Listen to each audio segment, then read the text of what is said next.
Salam di dalam kasih Tuhan Yesus Kristus, saudara-saudaraku sekalian.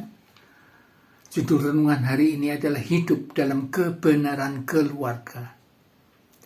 Firman Tuhan yang mendasari daripada 3 Yohanes 1 ayat 4 yang demikian bunyinya. Bagiku tidak ada sukacita yang lebih besar daripada mendengar bahwa anak-anakku hidup dalam kebenaran.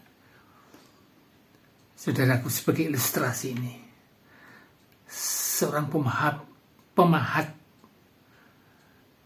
batu marmer yang bertahun-tahun dia tekun membuat patung dari batu marmer, dan setelah jadi patung itu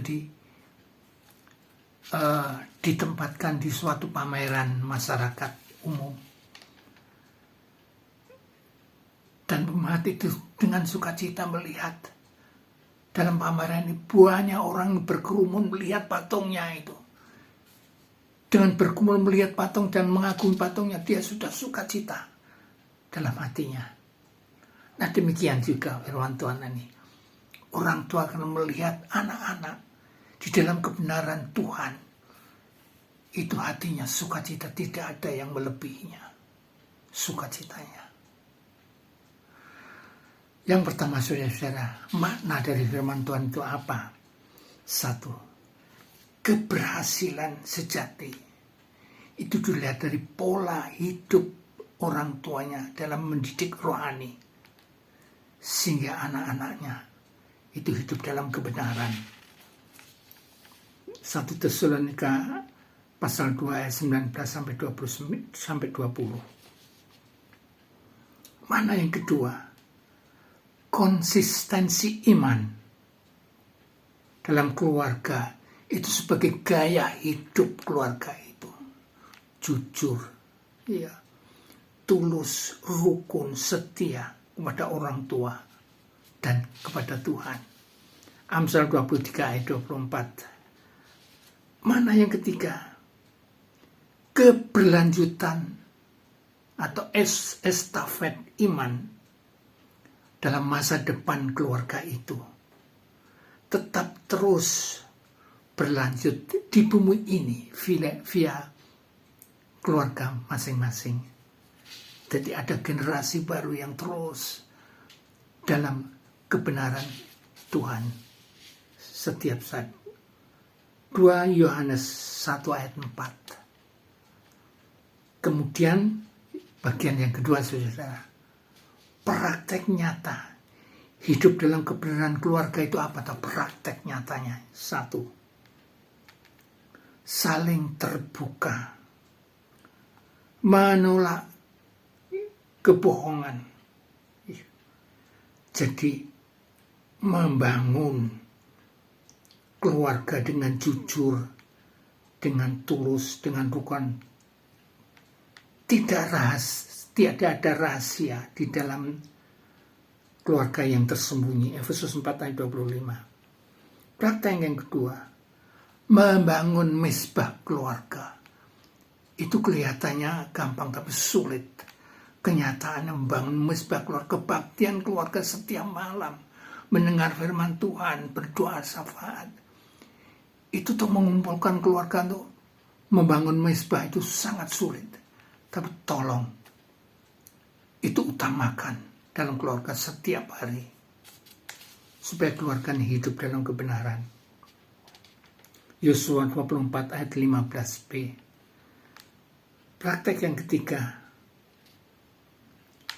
jadi selalu mengampuni, menolak perbedaan pendapat, dan selalu mengampuni kalau ada kesalahan dan saling terbuka. Efesus 4 ayat 26. Praktek yang 4, pembagian peran itu dihormati satu sama lain, bagian masing-masing, fungsinya masing-masing dihormati. Padahal kan kita adalah satu keluarga yang harus rukun. Kolose 3 ayat 18-20. Nah, bagian yang ketiga sekarang, kesimpulan. Bagaimana hidup dalam kebenaran keluarga itu. 1. Kebenaran adalah pondasi mutlak dalam keluarga untuk menegakkan keluarga di dalam Tuhan. Matius 7 ayat 24-25. Kesimpulan keempat, bukan tanpa masalah keluarga itu. Kadang-kadang keluarga diberikan masalah yang berat, tapi ada solusi karena Allah turut bekerja di dalamnya. Ada solusi rohani. Orang tua selalu membimbing dalam kebenaran. Pada situasi yang senggawati, orang tua selalu membimbing dalam kebenaran, sehingga anak-anaknya melihat dengan nyata.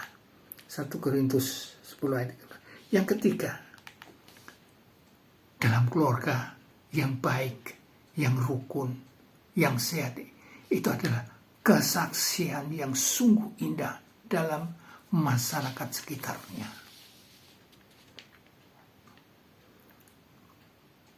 Matius 5 ayat 11,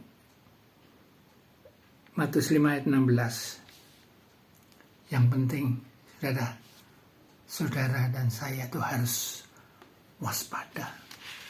Manakala keluarga kita rukun, itu iblis tidak tinggal diam dengan berbagai cara untuk menghancurkan keluarga ini. Baik dari dalam maupun dari luar. Kita harus waspada bahwa iblis adalah musuh kita yang selalu mengelilingi kita seperti singa. Kita harus waspada. 1 Petrus 5 ayat 8. Saudaraku yang dikasihi oleh Tuhan, saya akan terus berdoa supaya saudara dan saya itu benar-benar melihat anak-anak kita, atau kalau kita sebagai anak melihat orang tua itu sukacita kalau melihat anak-anaknya itu hidup dalam kebenaran Tuhan untuk selamanya. Immanuel. Amin.